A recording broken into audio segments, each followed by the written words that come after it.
Hello friends, मैं doctor ग्रीवा माकर हमारी चैनल होम्यो वीडियो में आपका फिर से एक बार स्वागत करती हूँ। आप ये वीडियो पहली बार देख रहे हैं तो आप हमारी चैनल को सब्सक्राइब करना खास ना भूलें। हम आपके साथ अलग अलग इन्फॉर्मेशन शेयर करते रहेंगे। आज हम बात करने जाने वाले हैं एक इम्पोर्टेंट सिम्टम, एक इम्पोर्टेंट लक्षण टिनिटस के बारे में। आप लोगों ने शायद नाम तो सुना ही होगा, टिनिटस, जो कि जिनको भी ऐसा फील होता है कि अपने कान में एकदम से अलग प्रकार के साउंड सुनाई देते हैं, उस कंडीशन को टिनिटस बोलते हैं। टिनिटस माने जैसे अलग अलग प्रकार के साउंड्स अगर नेचुरली प्रेजेंट नहीं है, जैसे हम कोई जगह पे बैठे हैं, कहीं पे गए हैं, तो हमारे कान में एक प्रकार का सतत आवाज़ आती ही रहती है।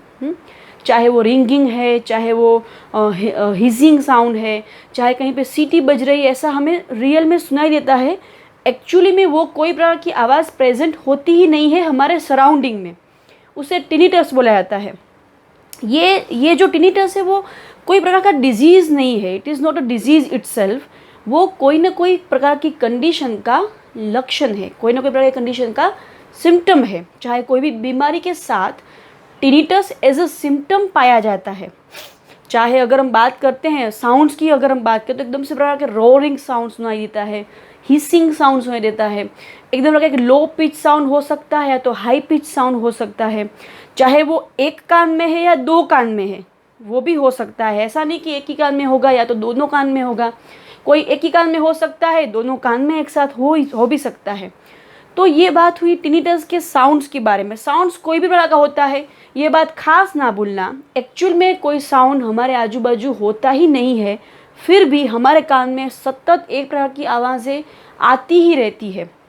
दोस्तों, ये एक ऐसी कंडीशन है, अगर ये लॉन्ग स्टैंडिंग रहा, मीन्स लंबे अरसे तक ये सिम्टम रहता है हमारे साथ, तो ऑब्वियसली वेरी इरिटेटिंग कंडीशन है। क्योंकि अगर हर रोज़ हर बार जब भी कुछ करते हैं एक प्रकार की आवाज़ें आती ही रहती है, तो वो हमें हमारे कंसंट्रेशन में, मेमोरी में, शार्पनेस में, अलर्टनेस में और हमारे कॉन्फिडेंस में सब लेवल पे असर कर सकता है। टिनिटस के कारण स्ट्रेस भी आ सकता है। हालांकि स्ट्रेस के कारण भी टिनिटस होता है, हम बात करते हैं उनके रीजंस के बारे में, बट टिनिटस अगर लंबे अरसे तक रहता है तो obviously it's a stressful condition for anybody, right. तो अभी हम अगर बात करते हैं उसके रीजंस के बारे में, तो फर्स्ट ऑफ ऑल तो एज रिलेटेड जो चेंजेस होते हैं, जैसे कि कोई प्रकार का डिजीज़ नहीं है, फिर भी अगर बहुत उम्र बढ़ रही है तो उसके साथ साथ भी टिनिटस हो सकता है। इट्स नॉट फॉर ऑल, सबको होता है ऐसा नहीं है, काफ़ी लोगों को ऐसा एज रिलेटेड चेंजेस के कारण टिनिटस हो सकता है। दूसरी अगर हम बात करते हैं, दूसरा एक इम्पॉर्टेंट रीज़न होता है मीनियर्स डिजीज़ का। तो मीनियर्स डिजीज़ खुद एक ऐसी बीमारी है जहाँ पे इंटरनल ईयर में जो एक बोन होता है, एकदम छोटा सा बोन, जो एकदम छोटा सा बोन होता है, उसका कोई ना कोई कारण से घिसना होता है, अंदर अंदर कुछ प्रकार कुछ डीजनरेशन होता है उस बोन का, तो उसके कारण भी टिनिटस होता है।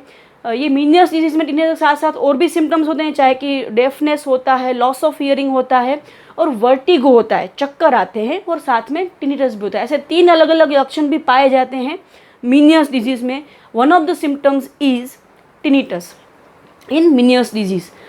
और इम्पोर्टेंट एक रीज़न है, वो है अगर सतत कोई बंदा लॉन्ग टाइम एक्सपोजर में रहा है कोई ना कोई आवाज़ के साथ, चाहे कि कोई बंदा फैक्ट्री में काम करता है, किसी प्रकार का एकदम से उसका जो फैक्ट्री का खुद का मशीनरी का जो साउंड होता है, या तो कोई बंदा कुछ रेलवे में कुछ ऐसी पोस्ट पे जहाँ पे कांस्टेंट उसको आवाज़ लॉन्ग पिच या हाई पिच साउंड की आवाज़ उसके कान में पड़ती ही रहती है, तो अगर ऐसी कंडीशन है फिर भी ऐसा हो सकता है कि उसको वो आवाज़ के पढ़ते ही रहो तो उसको टिनिटस डेवलप हो जाए, राइट। तो उसके अलावा भी एक इम्पॉर्टेंट रीज़न है लॉन्ग स्टैंडिंग ईयर इन्फेक्शंस। अगर कान में किसी भी प्रकार से म्यूकस या तो सिक्रीशंस या तो डिस्चार्ज हम जिसे बोलते हैं, पस का हो या सिंपल हो, इन्फेक्टिव प्रोसेस का, अगर सिक्रीशंस या तो डिस्चार्ज कांस्टेंट बने रहते हैं, या तो किसी को ऐसी बीमारी के जहाँ पे उनको ओटाइटिस मीडिया है, मिडल ईयर में इन्फेक्शंस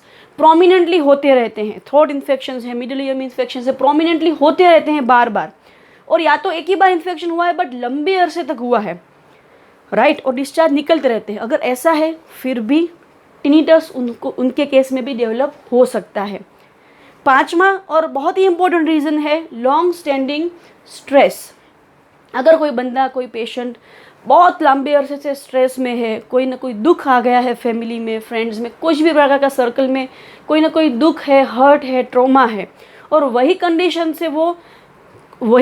से वो पेशेंट बाहर नहीं आ पा रहा है और उसको कांस्टेंट स्ट्रेस रहता है मन में, फिर भी उसको टिनिटस हो सकता है।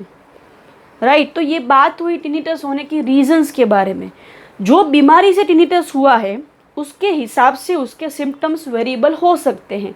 जैसे रिंगिंग साउंड है, हिसिंग साउंड है, बेल बज रहा है ऐसा साउंड है, विस्लिंग साउंड है, रोरिंग साउंड है।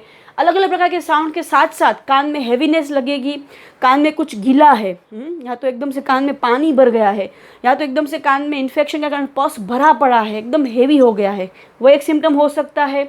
उसके साथ साथ कान एकदम से हेवी लग रहा है, वो भी हो सकता है। वर्टिगो हो सकता है। और इस तरह के अलग अलग सिम्टम्स जो डिजीज़ के कारण टिनिटस हुआ है उसके हिसाब से सिम्टम्स अलग अलग प्रकार के साथ में हो सकते हैं। तो ये सारी बात हमने शेयर की टिनिटस एक तकलीफ़ जो सिम्टम है उसके बारे में। अभी ये एक ऐसी कंडीशन है कि उसका प्रैक्टिकली कोई इलाज नहीं है कन्वेंशनल मेडिसिन में, क्योंकि ये एक ऐसा सिम्टम है, उसको अगर ट्रीट करना भी है, ऑब्वियसली करना ज़रूरी भी है, तो उसको होम्योपैथी से अगर ट्रीट कर सकते हैं हम। होम्योपैथी बहुत ही सेफ नेचुरल थेरेपी है इसके लिए, टिनिटस के लिए। और जो भी प्रकार का रीज़न है वो रीज़न को भी ट्रीट करती है, सिम्टम को भी ट्रीट करती है। और अगर स्ट्रेस के कारण टिनिटस हुआ है, एल्डरली को टिनिटस हुआ है, कुछ भी ले लो आप, उसको सब वैरायटीज़ में होम्योपैथिक मेडिसिन अगर इंट्रोड्यूस करते हैं, सब वैरायटीज़ वाले केस में, तो ये मेडिसिन टोटली नेचुरल है, होलिस्टिक है, हार्मलेस है, कोई साइड इफ़ेक्ट नहीं है। और उसके साथ साथ जो भी सिम्टम्स है वो सिम्टम्स को भी, अंडरलाइंग डिजीज़ कंडीशन को भी होम्योपैथिक मेडिसिन बहुत ही बखूबी से ट्रीट कर सकती है। हमारा खुद का बहुत ही अच्छा एक्सपोजर रहा है टिनिटस के केसेस में। अगर कोई ना कोई मेडिसिन जो कोर्स में हम देते हैं वो बेसिकली अगर 2 से 3 महीने का कोर्स किया जाए तो इतने टाइम में आराम से, चाहे कितना भी लंबा टिनिटस हो, वो आराम से आपके मन शरीर में से रिमूव हो सकता है।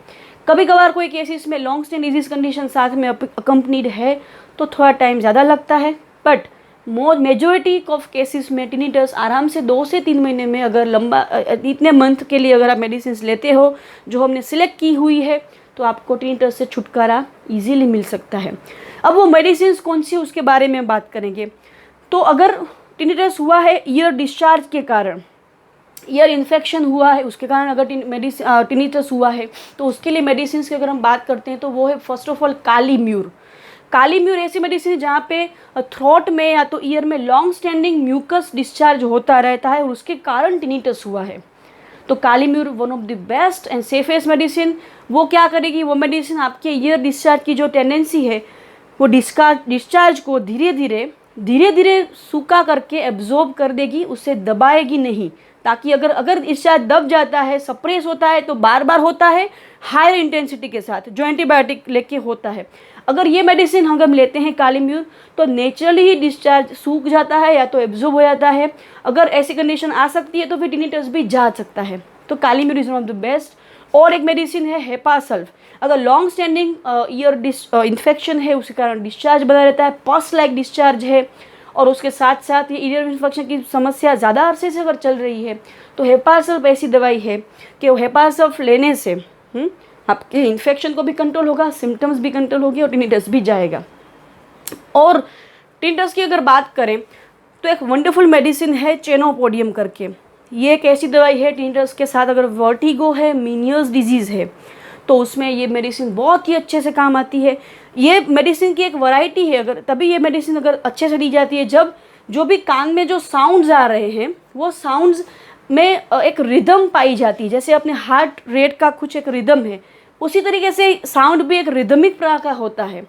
अगर ऐसा केस है तो chenopodium is one of the best medicine. उसमें एक ऐसा भी सिम्टम पाया जाता है ये मेडिसिन में कि जो बंदे जिसको टिनिटस है उसको हाई पिच साउंड सुनाई देता है और नॉर्मल जो साउंड्स प्रेजेंट है वो सुनाई नहीं देता है। अगर ऐसा केस है तो chenopodium one of the best medicine. और एक दवा है नेट्रम सैलिसिलिकम करके, वो दवाई भी टिनिटस के लिए बेस्ट है, साथ में वर्टिगो भी रहता है। टिनिटस के और भी सिम्टम्स है, अलग अलग प्रकार के साउंड्स, बट इस मेडिसिन तभी दी जाती है जब जो साउंड सुनाई देते हैं वो एकदम लो पिच कांस्टेंट साउंड सुनाई देते हैं। धीरे धीरे हल्के हल्के हल्के जो भी साउंड सुनाई देते हैं वो एकदम से धीरे और सतत ऐसे साउंड सुनाई देते हैं। अगर ऐसा केस है तो Natrum salicylicum is the best medicine. और एक दवाई है चिनिनम सल्फ करके, ये दवाई भी बहुत ही अच्छी दवाई है। जब रिंगिंग प्रकार का साउंड सतत सुनाई देता है, अलोंग विद दैट अगर मीनियस डिजीज़ है, साथ में वर्टिगो की भी कैरेक्टरिस्टिक्स पाई जाती है, और कान में जो साउंड सुनाई देते हैं वो रिंगिंग प्रकार के साउंड सुनाई देते हैं। तो ये सारी मेडिसिन की बात हुई कि वो जब भी टिनिटस में कौन सी वैरायटी पाई जाती है उसके हिसाब से मेडिसिन सिलेक्ट की जाती है। ये मेडिसिन मैंने आपको बताई। उसके अलावा किस प्रकार का साउंड है उसको थोड़ा समझ के अगर हम मेडिसिन देते हैं, बहुत सारी दवाइयाँ हैं ऐसी जहाँ पे कोई पर्टिकुलर साउंड मिलता है, whistling, roaring, hissing sound, ringing sound, bell like sound, ऐसा अलग अलग प्रकार का साउंड्स अगर हमको पाया जाता है तो उसके हिसाब से मेडिसिन, सिम्टम चेंज होने से मेडिसिन भी चेंज हो सकती है। राइट, तो ये सारी बात हुई टिनिटस के बारे में हमने समझा। उसके बाद हमने होम्योपैथी मेडिसिन कौन सी है जो आपको किस तरीके से हेल्प कर सकती है उसके बारे में हमने जाना। तो ये सारी बात हो गई टिनिटस के बारे में और होम्योपैथिक उपाय के बारे में। अगर आपको लगता है कि आपको कोई क्वेरी है और आपको भी इस प्रकार की कंडीशन लंबे अरसे से है या तो अभी अभी शुरू हुए, आप हमें कुछ भी क्वेश्चंस पूछना चाहते हो, कुछ एडवाइस लेना चाहते हो, कोई सजेशन हमसे आप चाहते हो, तो आप हमें आराम से कांटेक्ट कर सकते हो ऑन 9737736999। हमारी चैनल को सब्सक्राइब करना ज़रा भी ना भूलें, क्योंकि हम अपने जो अनुभव हमने जो पाए हैं लंबे अरसे से उसको आपके साथ, आपके रूप में, आपके तरीके में, आपको जो चीज़ें में अंडरस्टैंडिंग की ज़रूरत है, जो डिजीज़ के बारे में जानना है, वो सारी इन्फॉर्मेशन जो आपके लिए हेल्पफुल है वो हम शेयर करने के लिए आपके साथ होम्यो वीडियो के प्लेटफॉर्म थ्रू जुड़ जाएंगे और आपको सारी इन्फॉर्मेशन आपको हम देते रहेंगे। और इस वीडियो, अगर आपको ये वीडियो पसंद आया है तो उसे लाइक करना भी ना भूलें। धन्यवाद।